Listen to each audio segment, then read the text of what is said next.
My mother-in-law, Linda, was the ultimate RV queen. Out of 365 days a year, she spent at least 300 of them road tripping across the country, blowing through money like it grew on trees. I never interfered with her lifestyle. She loved her freedom and frankly I enjoyed the peace. We lived our own lives and that was fine by me. Until the day I tried to withdraw money from the joint savings account David and I had set aside, a $200,000 emergency fund, and the bank teller told me there was less than $10 left. I froze right there at the counter. That account was our safety net, for medical emergencies, job loss, whatever life might throw at us. The teller double-checked the withdrawal records, glanced at me with a touch of sympathy and said, "The entire amount was withdrawn the day after it was deposited. The transaction was made by your husband, David Bennett." It felt like I'd been struck by lightning. I stormed home, shaking with anger, and confronted David. He looked up from the TV, barely blinking. "What the hell's your problem?" he snapped. "My mom spent her life raising me. What's wrong with giving her some money?" Then, as if I were the unreasonable one, he scoffed. "God, Emily, why are you so heartless? She's just enjoying herself a little. Why does that bother you? She's my mother. I'm her only son. Isn't it my job to make sure she lives well?" I stared at him, stunned by the sheer audacity of his righteousness. And then I laughed. A cold, bitter, disbelieving laugh. "It's fine, David," I said, voice flat. "I'm not concerned anymore. After all, you're the one with liver cancer that need money for treatment. Not me." The moment I walked out of the hospital that day, my legs nearly gave out beneath me. Just last week, David and I had gone in for our annual checkups. It was supposed to be routine. But today the doctor had asked to speak with me alone. He set the file down, his face grave. "This is your husband's report," he said. "He's been diagnosed with late-stage liver cancer. If a matching donor is found soon and we can move forward with a transplant, there's still a chance." My mind went completely blank. David was only 45, same age as me. We were still in the prime of our lives. We met through a friend when we were 35. Dated for 3 years before getting married. Everyone said we were a level-headed, mature match, and they weren't wrong. We'd had a stable relationship, barely a serious argument in all these years. I sat in the car afterward, gripping the steering wheel, sobbing until I couldn't breathe. God knows how desperately I didn't want this to be real. How was I supposed to tell him? How could I even begin? Wiping my tears, I made the first rational decision I could think of. Head straight to the bank and unlock our 5-year savings CD. We had put away $200,000. Our emergency cushion meant exactly for something like this. But when the teller pulled up the account, she frowned. "Mrs. Bennett," she said gently, "the current balance is less than $10. I blinked, thinking I'd misheard. "That's not possible. My husband and I opened that account 2 years ago. It was a CD, $200,000. Let me double-check." She nodded and typed rapidly. After a moment, she looked up, visibly uncomfortable. The funds were withdrawn the day after they were deposited. The name on the withdrawal was David Bennett. I staggered back like the ground had suddenly tilted under me. I had suspected something. Deep down I'd always been uneasy. We were the only two who knew that account's credentials. But hearing her say his name out loud, it hit like a slap to the face. That money had taken years of careful saving. Every sacrifice we'd made, every skipped vacation, every coupon, every side job, it was ours. And he'd taken it. All of it. Without saying a word. I stood there in a daze, one thought screaming in my head. What the hell did he spend it on? I was still in a daze when I got home. I had left that morning intending to withdraw the $200,000 we'd set aside. Instead, I came back with an empty account and a spinning head. I nearly missed 2 exits on the freeway. I called in sick from work and sat on the edge of the bed for what felt like hours, my mind tangled in 1,000 directions. Then I heard the front door open. David's voice followed. "Mom, take a seat and catch your breath. California's heat is brutal this time of year. You really shouldn't be out driving so much. Why don't you stay here for a couple of months until it cools down?" My hand froze on the doorknob. I stopped short, standing silently behind the bedroom door. Linda was back. She put on that fake sweet tone I'd come to recognize. "Oh, I'd love to stay and spend more time with you, but Emily runs a tight ship. Without her blessing, I wouldn't dare settle in." David let out a chuckle. "Don't worry about her, Mom. This is my house. If she has a problem with you staying here, I'll make sure she remembers who runs this place. I've got plenty of ways to keep her mouth shut. My fingers clenched around the doorknob, knuckles turning white. This was my husband, the man I'd believed respected me. Behind my back he sounded like he owned me. Linda sounded delighted, her voice light and smug. You're absolutely right. Women need to be kept in line. Just look at your uncle's wives, he handled each one and now they're all sweet as lambs. None of them dares talk back once their husbands lay down the law. I leaned against the wall, my breath coming shallow. In that moment the mask over my marriage cracked wide open. There they were, an aging actress playing innocent and a son who equated control with love, conspiring confidently about how to manage me like I was a piece of furniture. And I didn't walk out. I wanted to know just how deep the rot went. Then Linda got to the real reason she was there. David, I actually came back to talk to you about something, she said sweetly, her tone suddenly syrupy. I'm getting older. These long drives are killing my back and half the time I have nowhere decent to rest. Hotels are expensive and the beds are terrible. If I had a better RV, a luxury one, I could keep traveling without the hassle. David hesitated. Even if you got one, Mom, could you really drive it everywhere yourself? That's a lot to handle. Not to mention dangerous. Oh, I've got that figured out, she said with a grin. One of my friends used to drive for UPS, 20 years behind the wheel. He'd be happy to drive us. We're putting together a little convoy going up and down the West Coast. Everyone else will cover gas and lodging. I just need to bring the RV. David stayed quiet. She pressed on. My friend knows someone who can get a top-of-the-line coach. Normally goes for $800,000, but we could snag it for just under $500,000. You'd only need to float me $300,000 to start. I'll take care of the rest with a loan. I stood at the door, face completely blank. She'd already burned through the $200,000 that belonged to both of us. Now she wanted another $300,000. Like it was nothing. And all I could think was how badly I wanted to swing that door open and scream. Do you two think I'm dead? The living room fell silent. I stood behind the bedroom door, smirking coldly to myself. Maybe David had finally snapped out of it.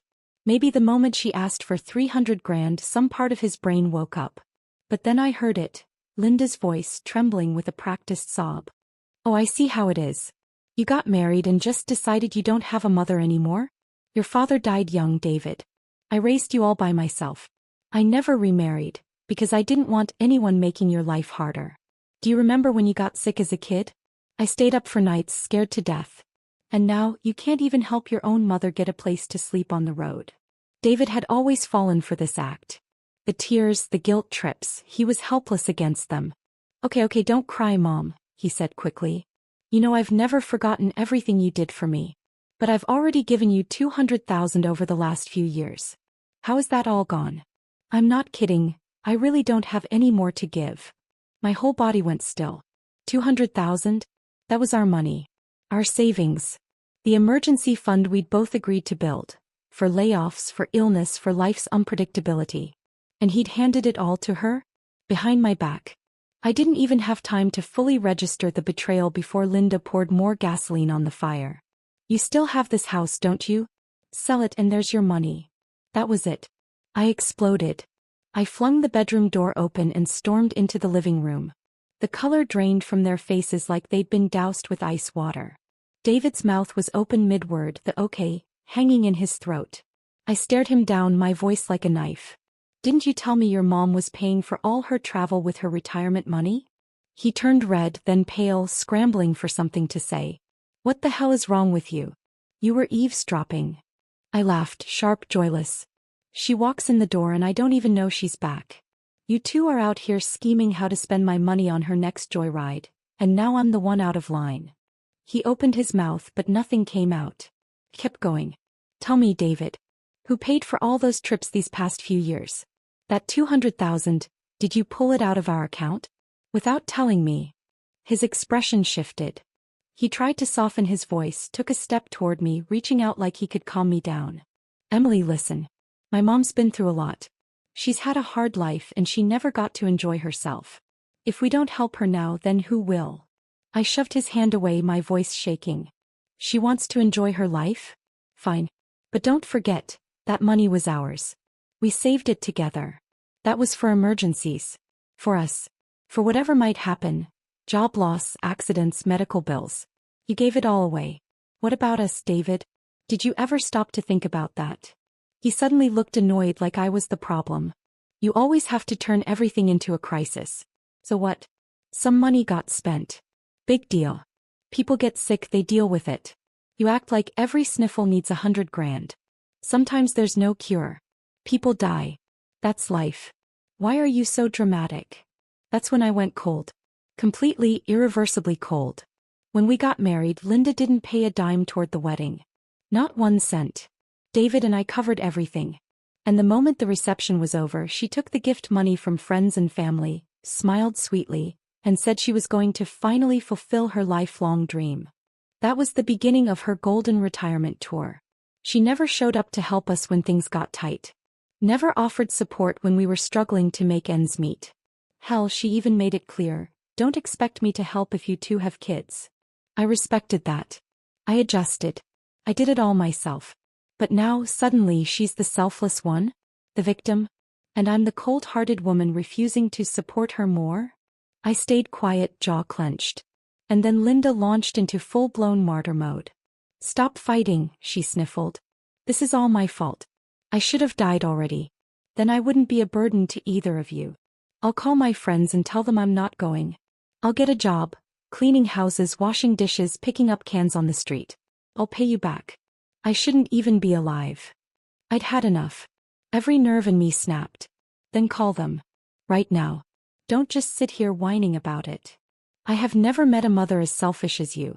You live for yourself and you leech off your kid to do it. You want to feel guilty? Then cancel your plans. Get a job. Pay us back. But don't you dare play dead in my living room like it's some kind of performance art. Linda froze. Still clutching her phone like a prop in a bad play, she stood rooted to the spot, completely thrown off by my words. Call them. Right now. That one sentence pinned her to the floor like a nail through her shoe. Her performance had no place to go. Then out of nowhere she clawed at her hair and collapsed onto the couch in dramatic hysterics. Fine. Let me just die then. Nobody wants me around anyway. My daughter-in-law hates me and even my own son can't protect me. What's the point of living? I didn't blink. The couch is soft, Linda, I said coolly. You're not gonna kill yourself on a pillow. The next second David stormed in. His face twisted with rage. He grabbed the back of my hair and yanked hard, slamming me sideways and landing a slap so hard my left cheek exploded in pain. Apologize to my mother, he shouted. She only comes here a few times a year and this is how you treat her? I pressed a hand to my burning face, stunned. But I held back the tears and hit back.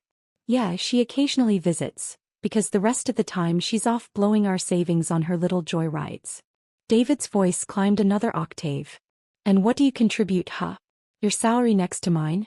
This house, those savings, that's mostly my money. I'll spend it however I damn well please. There it was. The mask completely off. This wasn't the man I'd loved for 7 years.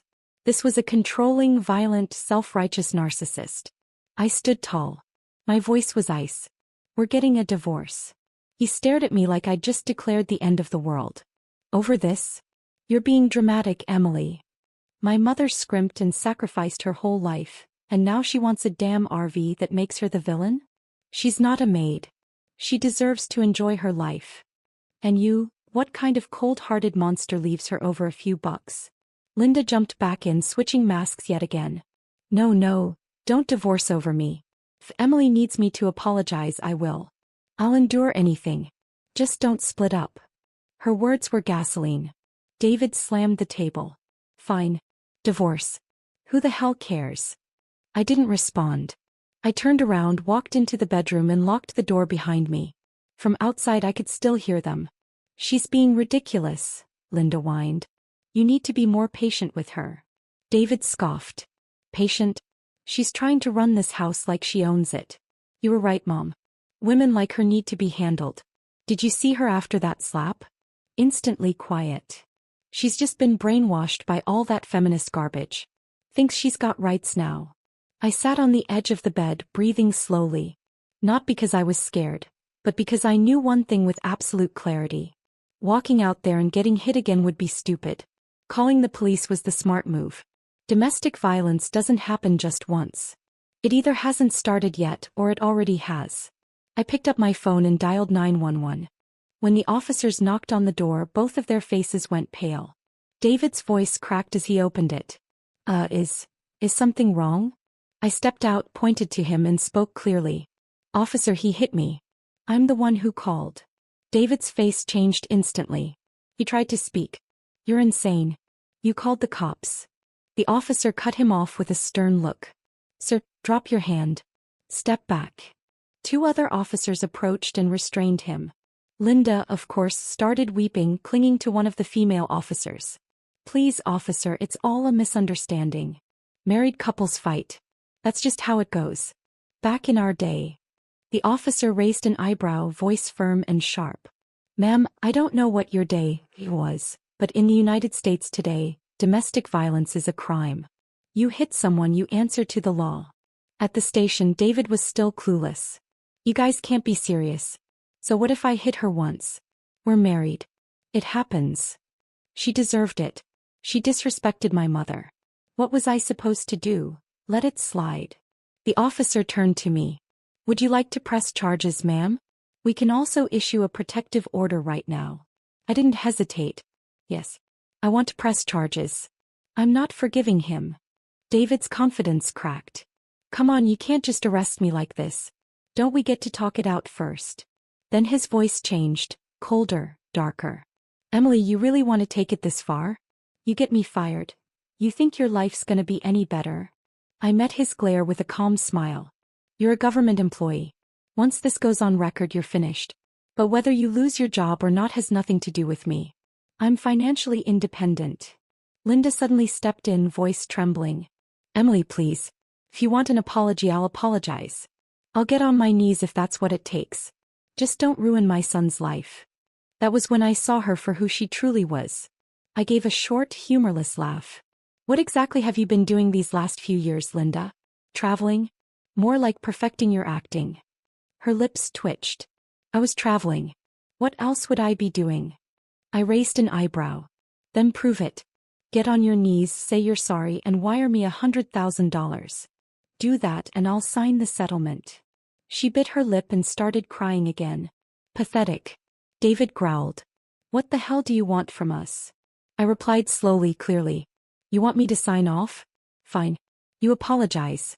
Out loud. In front of the officers. Then you write a full apology letter by hand. Big letters. Real words. Read it to me when you're done. His face turned an ugly shade of gray. For a man like him, this was worse than being stripped naked in public. But he did it. Because he was scared of losing his job, of public shame. He bowed to me, a stiff 90-degree bow, and forced out, I'm sorry. Then, under police supervision, he wrote 2 full pages of apology. I also filed for a formal restraining order. The officers processed the paperwork on the spot. When we walked out of the precinct together, no one said a word. David didn't look at me, but his eyes burned holes in the back of my head. At the front doors, he hissed under his breath, voice like venom. You're gonna regret this, Emily. I didn't even turn around.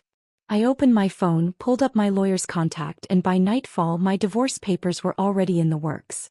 The night I left the precinct, I didn't pack much, just 1 suitcase. I went straight to my parents' house. I had already made up my mind. There was nothing left in David worth holding on to. That house. I'd never set foot in it again. When my mom saw the mark on my face, her eyes filled with tears. She reached out, her hand trembling as it touched my cheek. Oh my God, Emily. He really hit you. My dad's face turned red with rage. He slammed his fist into the kitchen doorframe. That bastard. Acts all polished in public, but behind closed doors he lays hands on my daughter? He should have been cursed years ago. I gave them a faint smile, patted both their shoulders. Don't waste your breath. That scumbag won't have much time left to enjoy anything. They froze, confused. I told them plainly that David had liver cancer. That same night, I scheduled an appointment with a family attorney and sent David a cold, concise email informing him that the divorce process had been officially initiated. His response came almost immediately. And it was repulsive. You really think any man wants a woman your age? You're lucky I even stayed this long. My mom already lined up someone new for me. She's younger, hotter. One of her RV group friends' daughters. Not like you, always screaming about something. I didn't even bother replying. You're dying and you're still trying to win some pathetic game of who's more desirable? A few days later we met at the County Family Mediation Center. David showed up wearing that same smug, greasy grin I'd once found charming. Linda was at his side, cool and collected as if they had the whole thing in the bag. My parents flanked me like a pair of bodyguards. Their expressions were colder than mine. The negotiation started out smoothly, until we hit the topic of property division. The house had been purchased jointly, so by default, it should have been split 50-50. But when the mediator mentioned financial records, I slapped a folder down on the table. These are transaction logs from the past 3 years, I said. David withdrew nearly $200,000 from our joint account without my consent. Every cent went to Linda Bennett for her personal vacations and spending. David scoffed. Oh, come on. Don't make it sound criminal. She's old, I gave her money like any good son would. Ever heard of supporting your parents? My dad exploded. Support? That's what you call draining your household savings and leaving your wife with nothing? You think any judge is gonna see that as filial piety? My mom, calm and cutting, pulled out the domestic violence restraining order and laid it flat on the table. This is a formal notice from the police department. If you refuse a fair settlement, we're more than ready to go public with the abuse charges. You want to keep your job, think carefully. I turned and glanced at Linda. She finally dropped the act and muttered, David, maybe just sell the house. It's not worth risking your job. David clenched his jaw so hard I thought his teeth might crack, but in the end he caved. We reached an agreement. The $950,000 house would be signed over to me. There was still a $200,000 mortgage, but I agreed to pay an extra $50,000 upfront to even it out. That should have been the end of it. But as we walked out of the mediation office, David turned to me with a strange glint in his eye. You went to the hospital the other day, didn't you? I paused. Yeah. So. My mom had an appointment at her clinic. She saw you coming out of the oncology department. Linda chuckled like she just solved a puzzle. I knew something was off, your skin looked awful. Good thing you're divorcing her, honey. She would have dragged you right down with her. David nodded along. Don't call me cold, Emily. But when the ship's going down you jump. I'm not gonna bankrupt myself over you. Don't call. Don't ask. I stared at them both then smiled. You're right. Maybe I should cancel the divorce filing, huh? David's face changed instantly. What are you talking about? You're evil, he hissed. You're seriously going to trap me just because you're dying? Linda jumped in like her feet were on fire. Come on, David. Walk away. She'll just infect you with God knows what. They scurried off like rats. My dad watched them go, chuckling under his breath. Does he really think you're the one running out of time? Truth was, I had gone to the hospital that week.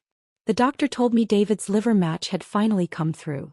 But there was a 7-year-old girl, critically ill, being evaluated for urgent transplant priority. I'd been torn. I didn't know what to do. But just now, watching the two of them, so smug, so inhuman, my mind cleared. I pulled out my phone and sent the doctor a message. I withdraw my priority status. Please proceed with the child's transplant. As for David, let him wait. Let him rot. However long he's got left. Every few days, David would eagerly drag me to the county office, rushing the paperwork for the house transfer. He wore the kind of smug, boyish grin that made you want to slap it off his face. My mom's taking me on a month-long road trip, he announced like a teenager on spring break. Marge and her daughter are joining us. Mom says it's the perfect chance for me and the girl to build a connection. I smiled and nodded. Go for it. Have fun. It might be the last time you get to travel so freely. His expression turned sour in an instant. He sulked through the entire appointment with a face like spoiled milk. Outside the deed office, he stopped short, turned toward me with an ugly squint in his eyes and growled. You're in a hurry to get divorced, because you've already got someone else, haven't you? My mom was right. Women like you aren't worth trusting. I gave him a cold smile. Sorry to disappoint you, David. But I'm not as filthy as your imagination. He sneered, teeth clenched. Keep talking tough. Let's see how long you've got left to enjoy it. The next month I lived in peace. The moment the house was in my name, I put it up for sale, listed at a cool $1 million. Meanwhile, David went full vacation mode. He took 2.5 weeks off work and spammed Instagram with pictures. Beaches, campgrounds, rooftop bars. Hugging and kissing his new girlfriend like he was in a music video. The ink on our divorce wasn't even dry, and he'd already launched into his next chapter. Linda even messaged me directly, bragging that her son had co-signed a loan so she could finally buy her brand new RV. They were all set to tour the country. I replied simply, "Drive safe." But I couldn't help noticing, David was starting to look off. His complexion was turning dull, jaundiced. His energy seemed zapped in every photo. Not surprising at all. The man had no idea he was sick. Without me there to monitor his diet, his rest, his vices, he'd gone back to late nights, heavy drinking, greasy food, chain smoking. The illness was finally catching up. When the day came for us to collect our final divorce decree, I brought an envelope with me. Linda showed up too, shooting daggers at me the entire time, like I'd single-handedly ruined their family legacy. After signing the last of the paperwork, I calmly handed the envelope to her. "This is last month's medical report," I said. "You're his mother. I figure you deserve to know." David snorted. "Still pretending to care?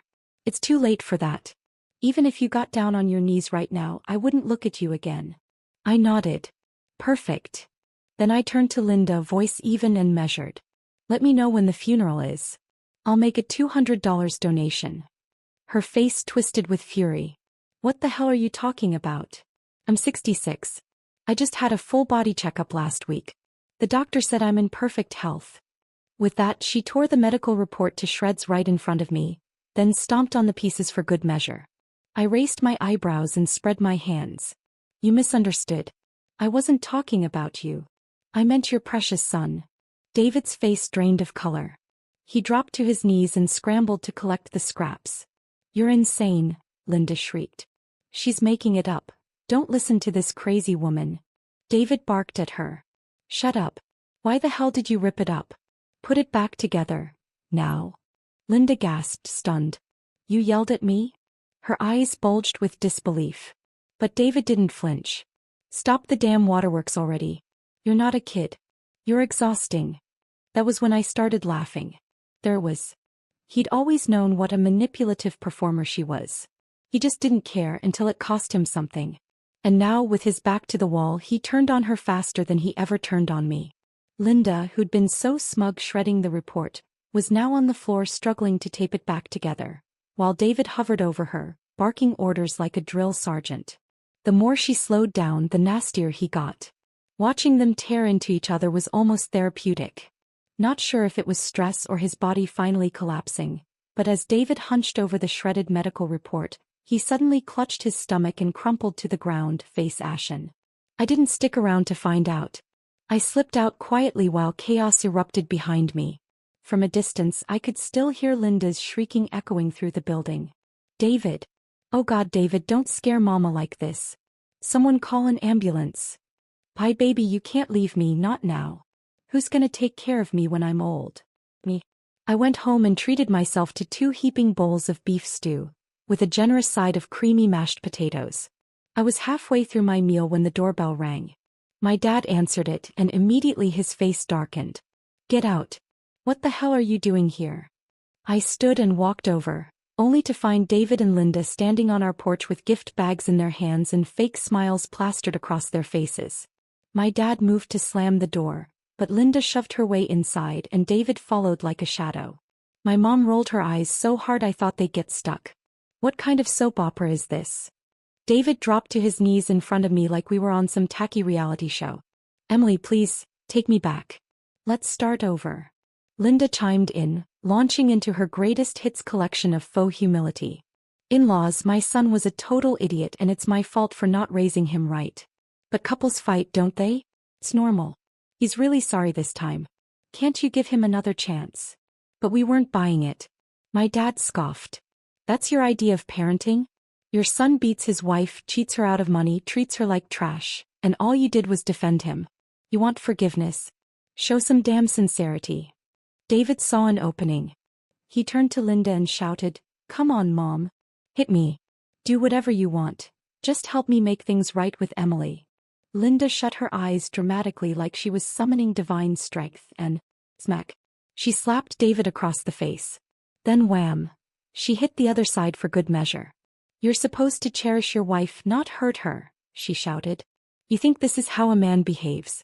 Say you're sorry, now. David held his burning cheeks, tears almost forming, and managed a pitiful grin. I'm sorry. I really am. Emily, you've always been the center of my world. I was stupid, I didn't see it until I lost you. Please, I've changed. I let out a cold laugh. No, you didn't realize anything because you lost me. You panicked because the girlfriend your mother picked bailed on you, and now you need someone to wipe your mouth and pay your medical bills. You're not looking for a partner, you're desperate for a free caretaker. His face twitched with rage, but he swallowed it, replacing it with the same pleading expression. Emily, please. Think about all the good years we had. Remember that winter you were overwhelmed and I drove you around at midnight just to calm you down? I listened to you talk for hours. I'm not perfect, but can't you give me one more chance? I tilted my head, watching him with a look sharp enough to cut steel. He really did take after his mother. Oscar-worthy performance. To be fair, if he'd been a total monster from the start, I never would have married him. But once we tied the knot, he changed. Whenever Linda was around, he turned into a spineless puppet, always siding with her, blaming me for everything. Then when she left, he'd come crawling back, full of apologies. I used to let it slide. Told myself she didn't visit often, we didn't live together, it wasn't worth the fight. But every time I gave an inch, they took a mile. No. He wasn't here to make things right, he was just too sick, too abandoned, and too broke to find another sucker. If the roles were reversed and I were the one dying, he wouldn't even visit the hospital. Hell, he'd probably tell me it was karma. I smiled sweetly. You're right, David. Everyone makes mistakes. Let me think about it overnight. I'll give you my answer tomorrow. His eyes lit up like he'd won the lottery. Linda stepped in, smiling with all 66 of her crow's feet. Oh, Emily, sweetheart, don't take it so hard. My son's just not the best with emotions. He hit you that time because he loves you. You know what they say, if he's yelling, it's because he cares. I nearly choked on a laugh. Hitting means love? Really? So I raised my hand and slapped David hard across the face. The color drained from his cheeks. He looked stunned. I smiled coyly. Oh, come on. Isn't that what you said? Hitting is love, right? He clenched his jaw, forcing a smile, and even turned his other cheek. Of course. I don't mind. The desperation on his face was almost sad. Almost. They left soon after, faces still smiling but cracking around the edges. The moment they were out the door, my mom rushed over.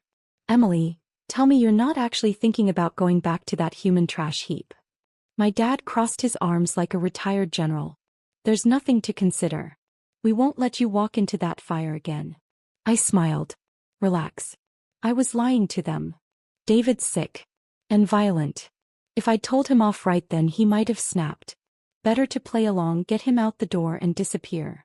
I picked up my phone and opened my travel app. Tomorrow morning we're flying out for vacation. He can rot trying to find me. The next morning we flew straight to Florida. Just the three of us. We checked into a cozy beachfront rental on Tampa Bay. All white curtains and the soft hush of waves through open windows. I had barely sunk into the plush mattress of our ocean view room when my phone began to explode. David calling like his life depended on it. Emily. I'm here to pick you up, we're going to the courthouse. Where the hell is everyone? His voice was tight with panic. I replied lazily, oh, I'm on vacation with my parents. Thought it was time they saw the ocean. There was a long, stunned silence on the other end. You're on vacation? Right now? You know I have cancer. I put on my best wide-eyed innocence. My parents worked their whole lives and never took a proper trip. They wanted to see the beach and eat some lobster. I'm just being a good daughter. You always said people should enjoy life when they're older, didn't you? I'm just honoring your life philosophy. He choked on his words. And besides, I added smoothly, you're not dead yet, are you? You expect me to come home and spend my days wiping your sweat and bringing you meds? His tone sharpened. Emily, I'm starting chemo. I need someone. I can't do this alone. I shrugged, watching the gulls swoop across the sky. Have your mom help. Isn't she always saying how she raised you by hand, diaper to diploma? Sounds like she's got the credentials. Suddenly, the voice on the line changed. Linda had grabbed the phone. Emily, honey, please. Just lend us a little money. You were married for years. Are you really going to let David die because we can't afford treatment? There was finally the truth. Oh, I said, feigning surprise. Money is the issue? That's odd. I could have sworn David just co-signed a loan to buy you that shiny new RV. He even posted it on Facebook. Can't you just sell it? Should cover a few rounds of chemo. And now, if you'll excuse me, we have a seafood feast waiting by now. I didn't wait for a reply. For the next 2 weeks, I lived like a woman reborn. We soaked in hot springs, wandered farmers' markets, even spotted wild manatees along the coast. Then we hopped a flight to Montana, Yellowstone Glacier National Park, you name it. Another 2 weeks. No calls. No apologies. David and Linda kept trying though. Some days they begged for cash. Some days they begged me to come say goodbye. I didn't answer a single call.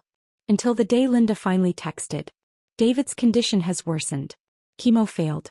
He's officially in late stage. That was the message I'd been waiting for. I sent my parents home with the luggage. Then I went straight to the hospital. Not to care for him. I just couldn't wait to see the final act of this pathetic little soap opera. Right place, perfect timing. When I arrived at the hospital, I walked straight into the middle of a screaming match between David and Linda. It had been barely a month, but David looked like he'd aged a decade. His body was skeletal, cheeks sunken, skin sallow with a yellowish tinge. What did you just say? He roared, eyes bulging. You want me to give up treatment? Linda, completely unbothered, replied in that syrupy soft tone of hers. Sweetheart, they still haven't found a match for you. Forcing yourself to go through more of this. It's just prolonging things. Wouldn't it be better to spend your last days seeing the world, enjoying what you love instead of being hooked up to machines? David nearly exploded. You're telling me to go die. I gave you all my savings so you could gallivant across the country in that damn RV, and now I'm sick, you're done? Linda frowned like she was the one being wronged. I've been here for 30 days, sleeping on couches, eating gas station sandwiches. I'm not a young woman anymore. I'm exhausted. We should try natural healing. Herbal teas. Something gentler on the body. David's voice cracked from rage. Are you even my mother? I divorced my wife for you, and now I'm rotting in a hospital bed while you feed me celery juice and ghost me at dinner time. His voice was thin, weak. I could tell it wasn't just anger, it was malnourishment. No one had been feeding him properly. Linda didn't back down. Don't dump this on me. You're the one who slapped Emily and threw her out. That wasn't my decision. David yelled louder. You pushed me to it. You always pit me against her. You and Emily are just the same, leeches. Blood-sucking leeches who live off me. You ungrateful brat. Linda shrieked, her face flushed red. You've drained every penny and now you want more? Well, guess what? I don't have it. I can't afford to care anymore. Right there in the hallway of the oncology ward, mother and son tore each other apart. Nurses walked by without making eye contact. Other patients tried not to stare. The facade was gone. The same two people who once tag-teamed to throw me out like garbage were now unraveling in public, clawing at each other with bare hands and no shame. I figured it was time to make my entrance. I stepped in slowly, holding a small paper bag of rotting apples. Well, I said, looking around innocently, still no match from the transplant registry? Then I turned to Linda with a smile that could slice through steel. Linda, have you been tested? You and David are blood relatives. You're a top match candidate, aren't you? Her face went stiff. She stammered. I'm too old. My liver wouldn't be viable. I raised an eyebrow. But didn't you say just last month that your health was excellent? Full body checkup, clean bill, remember? You even bragged about being perfectly eligible to donate. David sat up like someone had jump-started his soul. Mom, if you can save me, you have to try. Please. We still have time if you go now. Linda's color drained. No, I can't. Donating a liver would ruin my health. You can't ask me to risk my life like that. What happens to me if you die? What about my retirement? My money? I shrugged. Easy fix. Sell the house. Sell the RV. Liquidate some assets. You always said memories matter more than material things. Linda started trembling. I'm not listening to this. I'm leaving. He's your husband. You take care of him. But David had snapped. He lunged from the bed, skeletal and frantic, grabbing a handful of her hair. You're not going anywhere. If you're not going to save me, then pay me back. I gave you everything, I want it all back. Linda shrieked. The money's gone. I already spent it. He slapped her. Then again. And again. All your fault. You did this. You selfish witch, did you think you could just travel forever? Linda collapsed to her knees, sobbing and shielding herself. I took one last look at the two of them. This final ugly scene in the twisted play they wrote together. Then I quietly backed out of the room, closed the door behind me, and walked into the soft light of the corridor. And this time I didn't look back. There was still one more thing David didn't know. But he'd find out soon enough. For years, Linda hadn't been traveling the world, like she told everyone. No. She'd been in love, or at least playing house with a man. A man she paid to stay. Turns out she'd been supporting a retired bartender and his 20-something son for years. Rent. Groceries. Doctor bills. All of it. I didn't find out right away. It started with a hunch. Back when I was divorcing David, I made a casual remark in front of Linda. It's strange, all those years you said you were traveling. But I looked around. There's no record of you being anywhere. For a split second she froze. Her face changed. That was all I needed. I told my parents. My dad didn't even wait for me to finish.